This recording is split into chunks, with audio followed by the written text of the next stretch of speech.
In the summer of 1988, in the quiet, sun-drenched Italian town of Rapallo, a young German marine biology student named Christian Sommer was conducting routine research on hydrozoans. He was fascinated by the intricate life cycles of these small, predatory marine invertebrates, specifically those classified under the genus Turritopsis.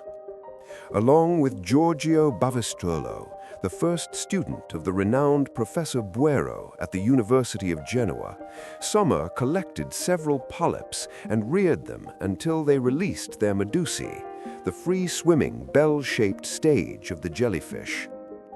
What happened next was an accident that would fundamentally alter our understanding of mortality. Sommer and his colleagues incidentally forgot about the medusae over a weekend. When they returned to the laboratory, they did not find the dead remains of the fragile jellyfish. Instead, they observed something that defied the known laws of ontogeny. Several polyps were settled at the bottom of the rearing jar.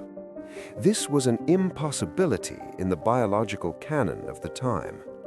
In the standard hydrozoan life cycle, a medusa develops from a polyp, reaches sexual maturity, spawns, and dies. The path from polyp to medusa was thought to be a one-way street. Initially, the scientific community was dismissive. When these findings were presented at a workshop in Blanes, Spain, the prominent marine scientist Volker Schmid declared that such a reversal was impossible. He had spent years studying the differentiation of medusa buds and believed that once a cell had fully specialized into a medusa structure, the path back to a polyp was biologically barred. However, the data was persistent. To resolve the doubts, Stefano Piraino and other workshop participants dove into the Mediterranean, collected fresh T. dorni specimens, and repeated the experiment under controlled conditions. They watched in awe as the stressed medusae fell to the bottom of the bowl and transformed back into polyps. This was the first recognized evidence of an animal species capable of avoiding death through the complete reversal of its development. The creature, barely the size of a human pinky nail, was dubbed the Immortal Jellyfish. Measuring only 4.5 millimeters in height and width at maturity, Turritopsis dorni possesses a bell-shaped, transparent body rimmed with up to 90 white tentacles. Its most striking feature is a large, bright red stomach, cruciform in cross-section, which glows through the translucent bell. But its true beauty lies in its internal alchemy, the ability to recycle its own existence.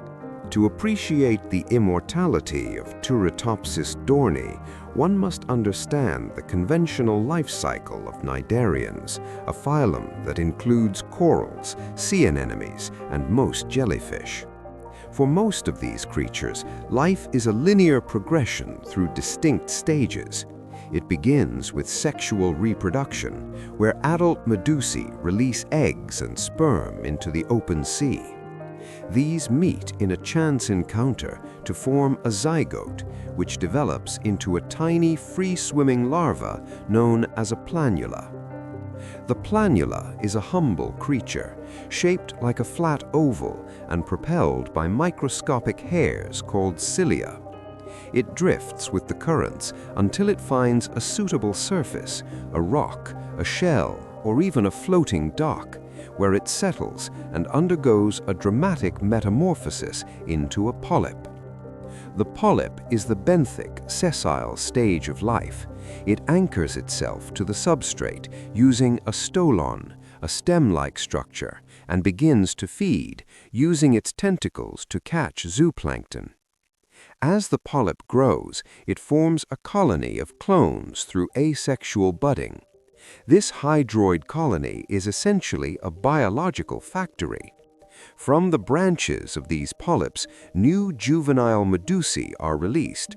At this stage, they are roughly 1 millimeter in diameter and possess only 8 tentacles. They enter the plankton, feeding and growing until they reach sexual maturity in a matter of weeks, with the exact timing depending on the water temperature. For nearly every other hydrozoan, this maturity is a death sentence. Once they release their gametes, their biological purpose is fulfilled, and they succumb to senescence, the process of aging and eventual death. They are approximately 95% water and 5% organic matter, composed of 3 primary layers: the epidermis, outer skin, the mesoglia, a thick jelly-like middle layer, and the gastrodermis, the inner digestive layer. Their bodies are simple, lacking a centralized brain, heart, or lungs, yet they are efficient predators. They use nematocysts, specialized stinging cells, to paralyze prey and direct it toward their cross-shaped mouth. But in T. dohrnii, this efficient predator hides a revolutionary secret: the ability to bypass the end of this cycle entirely. Immortality in Turritopsis dohrnii is not a constant state, but a reactive survival mechanism. The jellyfish does not simply stay young forever, it reboots when life becomes too difficult. This process, known as ontogeny reversal, is triggered by a variety of stressful conditions that would prove fatal to any other animal. Laboratory experiments have identified several specific catalysts for this transformation. If the medusa is physically damaged, such as being cut with scissors or pinched with forceps, it initiates the reversal. Starvation is another powerful trigger. When food becomes scarce, the medusa opts for a lower energy colonial state rather than starving to death. Drastic changes in water temperature or salinity also flip the biological switch. The physical transformation is rapid and dramatic. First, the bell begins to deteriorate, and the mesoglia, the jelly-like structure that gives the jellyfish its shape, thins out significantly. The medusa loses its ability to pulse and swim, settling to the seafloor. In a process that looks remarkably like death to the untrained eye, the tentacles are reabsorbed, and the entire body shrinks into a small, spherical mass of tissue known as a cyst. Inside the cyst, the jellyfish is protected by a thin, chitinous envelope, an external perisarc that is present in the polyp stage but absent in the free-swimming medusa. This stage is the ultimate biological waiting room. During these 24 to 72 hours, the organism is neither a medusa nor a polyp. It is a chaotic soup of cells undergoing a total systemic overhaul. It is here that the true miracle of transdifferentiation takes place, as the cells of a swimming, hunting adult are reprogrammed to become the building blocks of a stationary colonial juvenile. The mechanism that allows Turritopsis dohrnii to cheat death is known as transdifferentiation. In most complex organisms, cellular development is a one-way street. A stem cell becomes a specialized cell, a muscle cell, a nerve cell, or a skin cell, and remains that way until it dies. We have stem cells that can replace damaged tissue, but a heart cell can never spontaneously decide to become a lung cell. In T. dohrnii, these rules are discarded. Transdifferentiation is the process where a fully differentiated, specialized adult cell transforms into a completely different type of specialized adult cell. It is as if a brick in a house could suddenly decide to become a window pane. During the life cycle reversal, the medusa's cells do not necessarily return all the way to a blank slate stem cell state, though some dedifferentiation does occur. Instead, they often switch directly from one lineage to another. Experimental tissue isolation has revealed exactly which parts of the jellyfish are capable of this magic.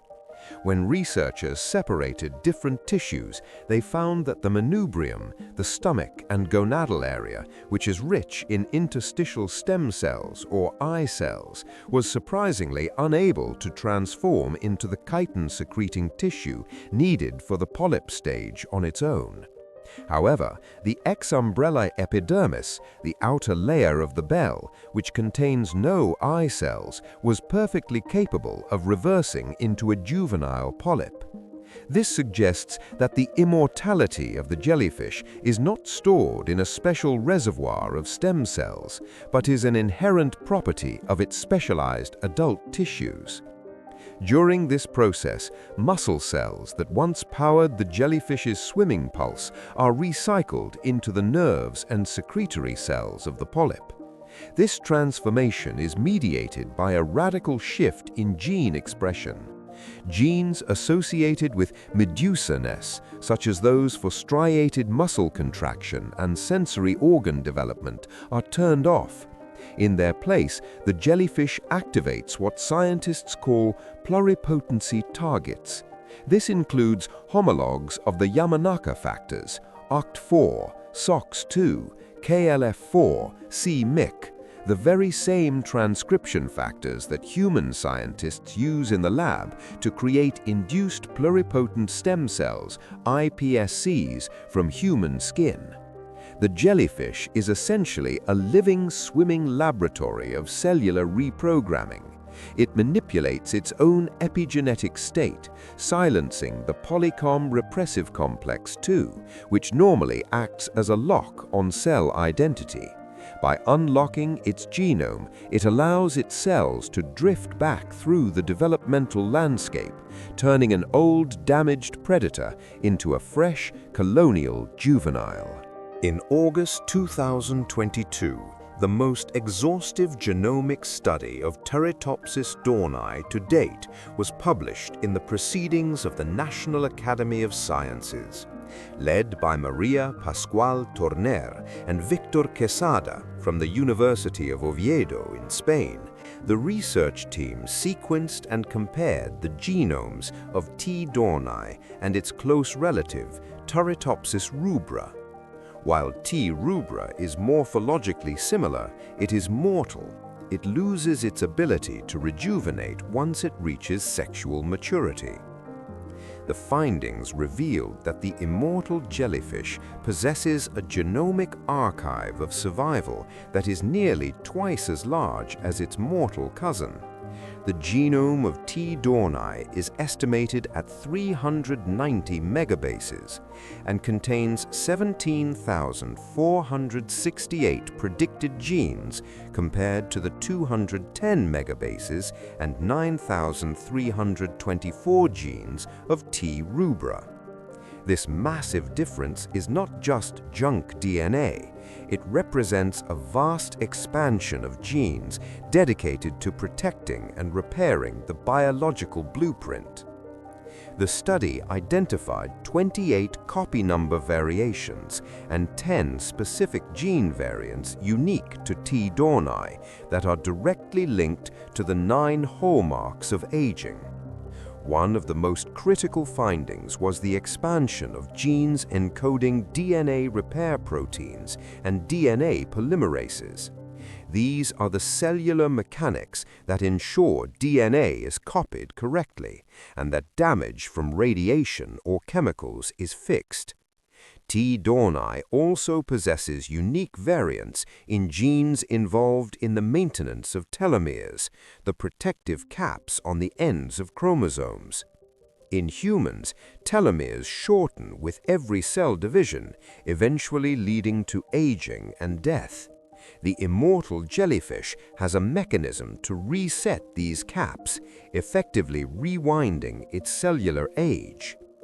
Furthermore, the researchers found that T. dohrnii is remarkably resilient to oxidative stress. It carries multiple copies of genes that protect the genome from reactive oxygen species, the toxic byproducts of metabolism that drive the aging process in most other species. This is not just a single immortality gene, but a complex, coordinated genomic shield that maintains the integrity of the organism across multiple life cycles. While the genome provides the blueprint for immortality, the transcriptome, the set of all RNA molecules produced, shows how that blueprint is put into action. In recent years, researchers like Maria Pia Miglietta and Yui Matsumoto have used supertranscriptome approaches to map how gene expression changes throughout the life cycle reversal. The cyst stage is the biological hub of this transition. Transcriptome analysis reveals that the cyst is not a passive hibernation stage, but a hive of genetic repair and reprogramming. During these 24 to 72 hours, the jellyfish significantly upregulates genes associated with DNA repair, telomere maintenance, and the regulation of transposable elements. These jumping genes are normally suppressed in healthy cells, but can become active during stress. T. dohrnii has evolved a unique system to manage them during its metamorphosis. Intriguingly, while the medusa and the polyp have vastly different transcriptomes reflecting their different lifestyles, one planktonic and solitary, the other benthic and colonial, the polyps themselves are not identical. A polyp produced through asexual budding from a colony and a reversed polyp produced from a medusa through a cyst show remarkably different gene expression profiles. The reversed polyp is significantly enriched with genes involved in chromatin remodeling, organization, and matrix metalloproteinases, enzymes that break down and rebuild the extracellular matrix. This suggests that even after the jellyfish has reverted to its youth, it carries a molecular memory of its time as a medusa. The rebirth is not a perfect reset to the original state, but a new kind of existence. The organism manipulates genetic networks of high relevance in biomedical studies, such as SIRT3 and POU factors, which in mammals are critical for longevity and cell pluripotency. T. dohrnii isn't just surviving, it is actively managing its biological destiny through a complex, high-speed genetic overhaul. The immortality of Turritopsis dohrnii has turned this tiny creature into a silent invader of the world's oceans. Every year, approximately 10 billion tons of ballast water are moved around the globe in the tanks of cargo ships. This water is essential for a ship's stability, but it acts as a massive transport system for marine life. Every hour, an estimated 7,000 species travel unnoticed across the oceans, silently stowed away in these tanks. Most species do not survive the long, dark, and stressful journey from one port to another. However, T. dohrnii is uniquely adapted for this voyage. When conditions in the ballast tanks become lethal, when the water temperature changes dramatically or food runs out, the medusae do not simply die, they revert. They transform into cysts or polyps, anchoring themselves to the interior of the tank and entering a resilient, low-energy state. When the ship reaches its destination and discharges its ballast, the immortal jellyfish is released into a new environment. This invasion went undetected for decades because the jellyfish is inconspicuous and exhibits a remarkable phenotypic response to local conditions. In the tropical waters of Panama and Florida, T. dohrnii medusae develop only 8 tentacles. In the temperate Mediterranean, they can have 30 or more. To a casual observer, they look like different species. but genetic analysis of the mitochondrial 16S gene revealed a startling truth. Individuals from Japan, Panama, Florida, Spain, and Italy are nearly identical, differing by an average of only 0.31% of their base pairs. This global spread is a testament to the evolutionary power of immortality. By being able to reset its biological clock in response to stress, T. dohrnii has bypassed the geographic barriers that limit other marine species. It thrives in nutrient-rich, low-light environments like harbors and estuaries, the very places where international shipping is most concentrated. It is a global hitchhiker that has turned human commerce into its personal vehicle for planetary conquest. In the coastal town of Shirahama, Japan, at the Sato Marine Biological Laboratory of Kyoto University, a man has dedicated over 30 years of his life to a creature that never dies. Dr. Shin Kubota, an associate professor, is the world's leading authority on the scarlet medusa. For Kubota, the jellyfish is not just a specimen, it is the most wonderful dream of mankind. Caring for Turritopsis dohrnii is a task of obsessive devotion. Because they are so tiny, no larger than a fingernail, they cannot be fed standard laboratory fish food. Kubota must meticulously slice brine shrimp eggs into even smaller, microscopic bites using a needle, feeding each medusa by hand. This labor-intensive process is necessary to keep them healthy enough to undergo their cycles of rejuvenation. Kubota holds the world record for successive rejuvenation cycles, successfully monitoring a single lineage through 10 consecutive transformations over a 2-year period.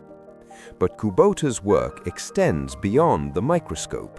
He is a philosopher who worries that humans, with their destructive behavior toward the environment, are not yet spiritually mature enough to handle the secret of eternal life. To spread his message of harmony with nature, he has launched a second career as a performer. By night, he transforms into Mr. Immortal Jellyfish Man, hitting karaoke bars in a costume designed to resemble a medusa, complete with a red rubber hat and dangling tentacles.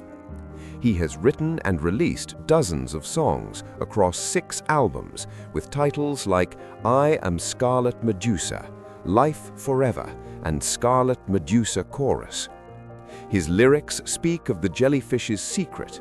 My name is Scarlet Medusa, a teeny tiny jellyfish, but I have a special secret that no others may possess. I can, yes, I can, rejuvenate. For Kubota, the immortality of the jellyfish is a hope for the future, but also a warning. He fears that if we unlock the secrets of rejuvenation too soon, before we have learned to live responsibly with our planet, it would be a disaster for the Earth's history. The immortal jellyfish is far more than a curiosity of the Mediterranean. It is a potential blueprint for the future of human health. The process of transdifferentiation, turning one type of specialized cell into another, is identical in principle to the ultimate goal of regenerative medicine, replacing damaged or diseased tissue with healthy new cells. In the field of oncology, researchers are studying T. dohrnii to understand how it resets its biological clock without triggering the uncontrolled growth we recognize as cancer. Cancer is often a failure of cellular differentiation, where cells lose their specialization and grow wildly. By studying how the jellyfish manages its cellular alchemy so precisely, scientists hope to find new ways to treat human malignancies. The implications for neurodegenerative diseases like Parkinson's are equally staggering. If we could harness the power of transdifferentiation to turn a patient's own skin cells into the dopamine-producing neurons that are lost in the brain, we could potentially cure the disease without the need for risky transplants or lifelong medication. The jellyfish also offers clues into the aging process itself. By studying its unique sirtuins and telomere maintenance genes, scientists like João Pedro Magalhães believe we could one day use technology to extend human longevity and prevent the diseases of old age. While we are currently at the stage of identifying these genetic networks, such as SIRT3, POU factors, RTEL1, and HSP70-90, the potential is undeniable. Turritopsis dohrnii serves as an in vivo research system that challenges the basic aspects of aging theories. It proves that the onset of reproduction is not the inevitable point of no return that leads to death. If evolution can select for an animal that doesn't age, then immortality is not just a dream of science fiction, but a biological reality, waiting to be understood. As we conclude this biological epic, we are left with a question that science can only begin to answer. What is the nature of the self when life becomes a circle? In philosophy, the paradox of the ship of Theseus asks if a ship that has had all its wooden parts replaced piece by piece is still the same ship. For Turritopsis dohrnii, this is not a theory. When the medusa reverts to a cyst and becomes a new polyp, every cell is rearranged, every tissue recycled, and every organ rebuilt. Is the new medusa that buds off the reversed polyp the same individual that was floating in the Mediterranean weeks before? They are genetically identical clones, yet their physical form has been completely liquidated and reimagined. The medusa is a solitary, free-swimming hunter with sensory organs for light and gravity. The polyp is a stationary colonial organism connected to its siblings through a shared circulatory system. They are morphologically and ecologically different creatures, sharing a single eternal thread of life. The immortal jellyfish teaches us that life is not a vessel, but a pattern. It suggests that the point of no return is a human construct, not a biological law. In the vast, dark laboratory of the world's oceans, this tiny creature continues its dance of eternal return, proving that death can be just another transition in a never-ending cycle of rebirth. We are, in our own way, part of this cycle. The atoms that make up our bodies have existed for billions of years, recycled from dying stars and ancient life. The immortal jellyfish is simply a creature that has learned how to manage this recycling process with conscious biological precision. As we watch this tiny, transparent bell pulse through the sunlit water, we are reminded that we are not separate from nature, but a part of a miraculous, regenerating whole. Perhaps the secret of the scarlet medusa is not how to live forever, but how to embrace the constant change that makes life possible. For in the end, immortality is not the absence of change, but the ultimate mastery of it.